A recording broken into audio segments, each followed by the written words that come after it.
Hello students, welcome back to my YouTube channel. देखिए, ये है आपके बोर्ड एग्जाम की कॉपी और ये है आपके बोर्ड एग्जाम का पेपर। ठीक है, देखिए मैं इस वीडियो में बताऊंगा कि आपको बोर्ड एग्जाम में किस प्रकार से कॉपी को लिखना है जिससे कि आपको फुल में फुल मार्क्स मिल सके। ठीक है, देखिए प्रश्न उत्तर करने से पहले सबसे पहले आपको एडमिट कार्ड से एंट्री कर लेनी है। देखिए यहाँ पर आपका अनुक्रमांक लिखना अंकों में। ठीक है, और यहाँ पर आपको शब्दों में अपना अनुक्रमांक लिखना है। इसको आप टीचर से पूछ सकते हैं किस प्रकार से शब्दों में लिखना है। ठीक है, उसके बाद आपको विषय लिखना है, विषय आपको कौन से विषय का पेपर है। ठीक है, उसके बाद प्रश्न पत्र लिखना है। ठीक है, फर्स्ट है, सेकंड है, ठीक है, या केवल प्रश्न पत्र है। ठीक है, उसके बाद आपको पेपर का संकेत लिखना है, यानी कि प्रश्न पत्र पर अंकित संकेत मिलेगा उसको लिखना है देख के पेपर पे से। ठीक है, उसके बाद आपको यहाँ पर परीक्षा का दिन लिखना है, परीक्षा की तिथि एवं पाली। ठीक है, यदि आपका पेपर 8 बजे से होगा तो प्रथम पाली, यदि आपका पेपर 2 बजे से होगा तो द्वितीय पाली। ठीक है, परीक्षा केंद्र का नाम आपको एडमिट कार्ड पर देखने को मिल जाएगा। यहाँ पर लिखा देखिए परीक्षा केंद्र का नाम आपके एडमिट कार्ड पर इस प्रकार से ही देखने को मिल जाएगा, वहां से आप लिख सकते हैं। ठीक है, उसके बाद आपको इसके नीचे कुछ नहीं लिखना है। ठीक है,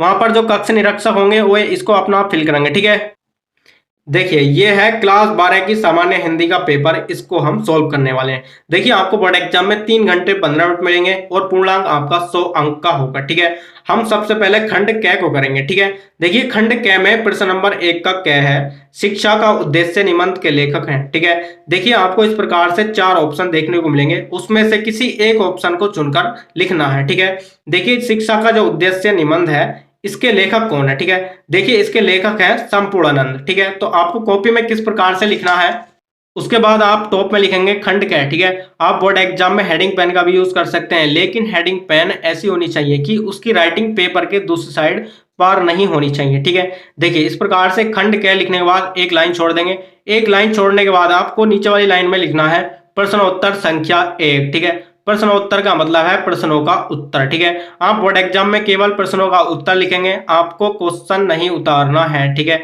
यदि आप क्वेश्चन उतारेंगे तो समझो आप टाइम खराब कर रहे हैं। ठीक है, देखिए सबसे पहले आप ब्लैक पेन से प्रश्न नंबर 1 का क लिख देंगे।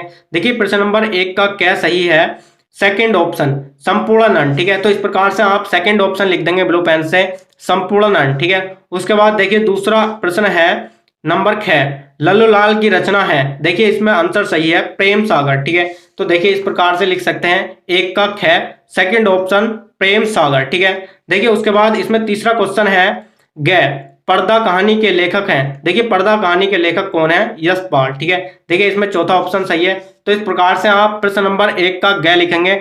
देखिए इस प्रकार से आप चौथा ऑप्शन लिख देंगे यशपाल। ठीक है, इसी प्रकार से प्रश्न नंबर 1 का घ और अंग भी कर लेंगे। ठीक है, देखिए अब हम प्रश्न नंबर 2 को देखेंगे। देखिए प्रश्न नंबर 2 का क्या है, कामायनी किस युग की रचना है। ठीक है, देखिए कामायनी जयशंकर प्रसाद की रचना है, लेकिन इसमें पूछ रहा है कि कामायनी किस युग की रचना है। देखिए जयशंकर प्रसाद छायावादी युग के लेखक थे। ठीक है, तो देखिए इसमें हम ऑप्शन को देख लेते हैं। देखिए इसमें भी आपको 4 ऑप्शन देखने को मिलेंगे।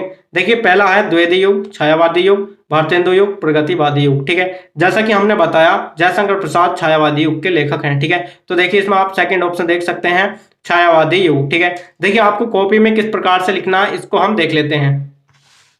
देखिए कॉपी में आप सबसे पहले प्रश्नोत्तर संख्या 2 लिखेंगे। ठीक है, देखिए इस प्रकार से फिर लिखेंगे 2 का क। ठीक है, उसके बाद जो आंसर आपका सही है उसको लिखेंगे। देखिए जैसे कि आप उसमें सेकंड ऑप्शन सही था छायावादी युग। ठीक है, इस प्रकार से आप प्रश्न नंबर 2 के सभी खंडों को कर लेंगे। ठीक है, उसके बाद आपको प्रश्न नंबर 3 गद्यांश में से देखने को मिलेगा। ठीक है, देखिए प्रश्न नंबर 3 है, इसमें दिए गए गद्यांश आधारित निम्नलिखित प्रश्नों का उत्तर दीजिए। ठीक है, यानी कि आपको अपनी पाठ्य पुस्तक से एक पैराग्राफ देखने को मिलेगा, उसके नीचे ठीक है आपको 4-5 क्वेश्चन देखने को मिलेंगे। ठीक है, उस पैराग्राफ को आपको अच्छे से पढ़ लेना है। ठीक है, और पहचान लेना है कि कौन से पार्ट से यह लिया गया। ठीक है, देखिए इस गद्यांश में प्रश्न नंबर 1 दिया है, उपरोक्त गद्यांश का संदर्भ लिखिए। ठीक है, देखिए आपको संदर्भ किस प्रकार से लिखना है, आइए हम कॉपी में देख लेते हैं। देखिए उसके बाद आपको हेडिंग से लिखना है प्रश्नोत्तर संख्या 3। ठीक है, देखिए आपको सबसे पहले ब्लैक पेन से लिखना है संकेत। ठीक है, देखिए संकेत में आपको इस पैरे से 1-2 वर्ड स्टार्टिंग के लिखने हैं और 1-2 वर्ड अंतिम लिखने हैं। ठीक है, देखिए जैसा कि हमने इसमें संकेत में लिखा धरती माता। ठीक है, उसके बाद डॉट डॉट डॉट जांच पड़ताल। ठीक है, इस प्रकार से संकेत लिख देना। देखिए उसमें पहला क्वेश्चन था संदर्भ। ठीक है, देखिए इस प्रकार से आप ब्लैक पेन से हेडिंग लिखेंगे संदर्भ। ठीक है, और ब्लैक पेन से हेडिंग लिखने के बाद में इस प्रकार से संदर्भ लिख देना है, और बीच बीच में संदर्भ में पाठ का नाम लेखक का नाम इस प्रकार से ब्लैक पेन का यूज कर सकते हैं। ठीक है, उसके बाद इसमें दूसरा क्वेश्चन है, धरती वसुंधरा क्यों कहलाती है, ठीक है। इस प्रकार से सेकंड ऑप्शन डाल करके लिख सकते हैं, धरती वसुंधरा इसलिए कहलाती है, ठीक है। उसके बाद इसमें थर्ड क्वेश्चन है, रेखांकित अंश की व्याख्या कीजिए। इस प्रकार से जो ये अंडरलाइन क्या है, इसकी व्याख्या करनी है, ठीक है। तो इस प्रकार से तीसरे ऑप्शन का आंसर लिख सकते हैं, रेखांकित अंश की व्याख्या, ठीक है। यहाँ पर आपको व्याख्या कर देनी है।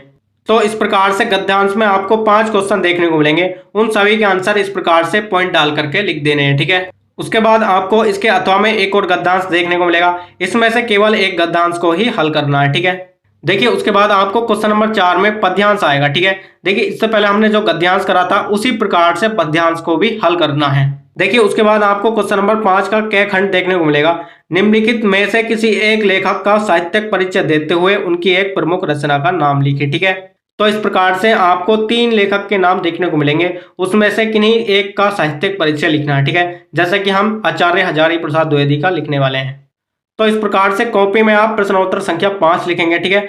उसके बाद यहाँ पर प्रश्न नंबर 5 का क, इसका फर्स्ट पॉइंट है आचार्य हजारी प्रसाद द्विवेदी, ठीक है। इसके बाद हम फर्स्ट हेडिंग लिखेंगे जीवन परिचय, ठीक है। देखिए इसमें साहित्यिक परिचय लिखना है, लेकिन सबसे पहले हम फर्स्ट हेडिंग लिखेंगे जीवन परिचय, ठीक है। इस प्रकार से जीवन परिचय में आपको 2-4 लाइन लिख देनी है, ठीक है। उसके बाद आप ब्लैक पेन से हेडिंग लिखेंगे साहित्यिक परिचय, ठीक है। और इस प्रकार से इसमें ब्लू पेन से आगे लिख देना है इनका साहित्यिक परिचय, ठीक है। साहित्यिक परिचय लिखने के बाद इस प्रकार से इनकी कृतियां लिख देंगे, ठीक है। जैसा कि आप इसमें देख सकते हैं, इस प्रकार से इनकी कृतियों का उल्लेख करना है, ठीक है। उसके बाद आपको प्रश्न नंबर 5 का ख खंड देखने को मिलेगा, निम्नलिखित में से किसी एक कवि का साहित्यिक परिचय देते हुए उनकी प्रमुख कृतियों पर प्रकाश डालिए, ठीक है। देखिए आपको इसमें भी 3 कवियों के नाम देखने को मिल जाएंगे, इसमें से किसी एक कवि का साहित्यिक परिचय लिखना और उनकी कृतियां लिखनी है, ठीक है। देखिए उसके बाद आपको प्रश्न नंबर 6 देखने को मिलेगा, बहादुर अथवा पंचलाइट कहानी के उद्देश्य पर प्रकाश डालिए। देखिए ये जो क्वेश्चन है ये हर साल आता है, ठीक है, ये फिक्स है। तो आपको कॉपी में प्रश्नोत्तर संख्या 6 लिखनी है, ठीक है। इस प्रकार से इस पूरी कहानी को लिख देना है। उसके बाद आपको क्वेश्चन नंबर 7 देखने को मिलेगा, स्वपाठित काव्य खंड के आधार पर किसी एक खंड के एक प्रश्न का उत्तर दीजिए, ठीक है। देखिए ये क्वेश्चन भी हर साल आता है, ये फिक्स है, ठीक है। तो कॉपी में आपको लिखना है प्रश्नोत्तर संख्या 7, ठीक है। देखिए आप अपने जिले के हिसाब से इसको कर सकते हैं, जैसे कि हमने अपने जिले के हिसाब से इसको लिखा है, 7वें के तीसरे खंड को हमने किया है, ठीक है। तो इस प्रकार से इसको कर सकते हैं। देखिए इस प्रकार से खंड ख यहाँ तक समाप्त हो जाता है। उसके बाद आता है खंड ख, ठीक है। देखिए खंड ख में प्रश्न नंबर 8 है, दे गए संस्कृत गद्यांशों में से किसी एक का ससंदर्भ हिंदी में अनुवाद कीजिए। देखिए इसको आपको कॉपी में किस प्रकार से लिखना है, तो देखिए आपको कॉपी में सबसे पहले खंड ख लिखना है, ठीक है। उसके बाद प्रश्नोत्तर संख्या 8, ठीक है। देखिए प्रश्नोत्तर संख्या 8 का हम आंसर लिखेंगे। देखिए सबसे पहले आप संकेत लिखेंगे, जैसे कि हमने पहले बताया था, ठीक है। उसके बाद आप संदर्भ लिख देंगे, उसके बाद इसका अनुवाद कर देंगे, ठीक है। तो इस प्रकार से क्वेश्चन नंबर 8 को भी कर सकते हैं। उसके बाद क्वेश्चन नंबर 9 है, निम्नलिखित मुहावरों में से किसी एक का अर्थ लिखकर वाक्यों में प्रयोग कीजिए, ठीक है। देखिए क्वेश्चन नंबर 9 में आपको 4 मुहावरे देखने को मिलेंगे, उसमें से किसी एक का अर्थ लिखना है और वाक्यों में प्रयोग करना है। देखिए आपको कॉपी में किस प्रकार से इसको लिखना है, तो कॉपी में आप सबसे पहले लिखेंगे प्रश्नोत्तर संख्या 9, ठीक है। देखिए इस प्रकार से 9 का हम फर्स्ट पार्ट करेंगे, तलवार की धार पर चलना, ठीक है। देखिए इसका अर्थ है बहुत कठिन कार्य करना, वाक्य में प्रयोग है, आज के समय में मित्रता निभाना तलवार की धार पर चलने के समान है, ठीक है। उसके बाद आपको क्वेश्चन नंबर 10 का खंड क देखने को मिलेगा, निम्नलिखित शब्दों के संधि विच्छेद के सही विकल्प का चयन कीजिए, ठीक है। देखिए इसमें फर्स्ट पॉइंट है, तथापि का संधि विच्छेद है, ठीक है। देखिए तथापि का संधि विच्छेद क्या है, तथा प्लस अपि। तो कॉपी में आपको सबसे पहले लिखना है प्रश्नोत्तर संख्या 10, ठीक है। उसके बाद प्रश्न नंबर 10 का क, देखिए हम पहला खंड कर रहे हैं तो इस प्रकार से लिख सकते हैं, इसका आंसर बी सही है, ठीक है, तथा प्लस अपि, ठीक है। तो इस प्रकार से और भी इसके खंड कर सकते हैं, ठीक है। उसके बाद आपको क्वेश्चन नंबर 11 देखने को मिलेगा, निम्नलिखित शब्द युग्मों का सही अर्थ चयन करके लिखिए, ठीक है।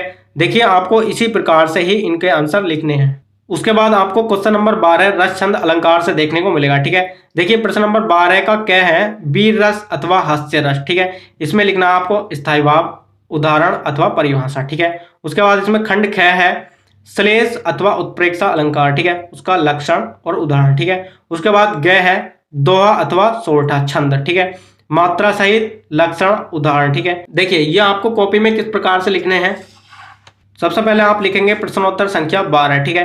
देखिए जैसे कि हमने हास्य रस को लिखा है यहाँ पर, देखिए इसकी हमने परिभाषा लिखी है। उसके बाद आपको इस प्रकार से उदाहरण लिखना है, ठीक है। उसके बाद 12 का खंड ख लिखेंगे श्लेष अलंकार, ठीक है। इस प्रकार से इसका लक्षण लिखा है, उदाहरण लिखा है, ठीक है। उसके बाद 12 का खंड ग है, दोहा छंद लिखा है, ठीक है। इसमें इस प्रकार से आप लिख सकते हैं। उसके बाद इसमें क्वेश्चन नंबर 13 है, बैंक में खाता खोलने हेतु तो प्रबंधक को आवेदन प्रार्थना पत्र, ठीक है, यानी कि आपको प्रार्थना पत्र लिखना है। देखिए आपको कॉपी में किस प्रकार से लिखना है। कॉपी में आप सबसे पहले प्रश्न उत्तर संख्या 13 लिखेंगे, ठीक है। जैसे कि आप इसमें देख रहे हैं, इस प्रकार से एप्लीकेशन को लिख सकते हैं। उसके बाद आपको क्वेश्चन नंबर 14 देखने को मिलेगा, जो कि अंतिम होगा। निम्नलिखित विषयों में से किसी एक पर अपनी भाषा शैली में निबंध लिखिए, ठीक है। हमने इसमें देश में बेरोजगारी की समस्या पर निबंध लिखा है। जैसा कि आप कॉपी में देख रहे हैं, इस प्रकार से आप हेडिंग 4 में निबंध को लिख देंगे, ठीक है। इसको आप कम से कम 1-1.5 पेज का लिख सकते हैं, ठीक है। तो डियर स्टूडेंट, जैसा कि हमने इस कॉपी में लिखा है, यदि आप बोर्ड एग्जाम में इसी फॉर्म में लिखेंगे, ठीक है, तो आपका बोर्ड एग्जाम में एक भी नंबर नहीं कटने वाला है, आपको एकदम फुल मार्क्स मिलने वाले हैं, ये मेरी गारंटी है, ठीक है। ये मेरा पर्सनल एक्सपीरियंस भी है, टॉपर भी इसी फॉर्मूले का यूज करते हैं। तो डियर स्टूडेंट्स, ये वीडियो आपको कैसी लगी कमेंट्स बॉक्स में जरूर बताना। वीडियो अच्छी लगी हो तो लाइक कर देना और चैनल को सब्सक्राइब करके बेल आइकन को प्रेस कर देना, जिससे कि नेक्स्ट वीडियो की नोटिफिकेशन सबसे पहले मिल सके। तो चलिए मिलते हैं नेक्स्ट वीडियो में नेक्स्ट टॉपिक के साथ, तब तक के लिए जय हिंद, वंदे मातरम।